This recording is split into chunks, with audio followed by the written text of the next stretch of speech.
Le mal-logement, un fléau. Et le moins que l'on puisse dire, c'est qu'en Occitanie, l'accès au logement des plus pauvres ne s'améliore pas. Le nombre de personnes qui sollicitent le 115 est en constante augmentation. 230 000 appels sur 2016 et près de 182 000 demandes d'hébergement. 80% des appels au 115 concernent des demandes d'hébergement aujourd'hui. Des difficultés plus fortes en Languedoc-Roussillon qu'en Midi-Pyrénées. En cause, une constante augmentation de la population qui fait monter le prix des loyers et un taux de pauvreté plus important. Résultat, les dispositifs d'urgence sont saturés.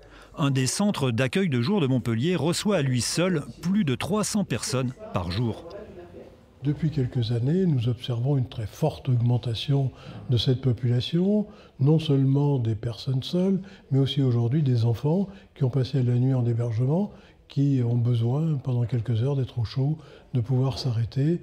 Et bien entendu, on sent bien que derrière, c'est quelque chose, ces jeunes, ces enfants, sont dans une situation de précarité qui va être durable.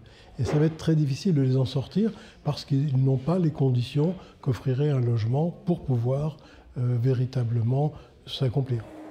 Sans capacité d'accueil, errance, squat et bidonville se multiplient. Sur le seul bassin de vie de Montpellier, près de 4000 personnes seraient sans domicile stable.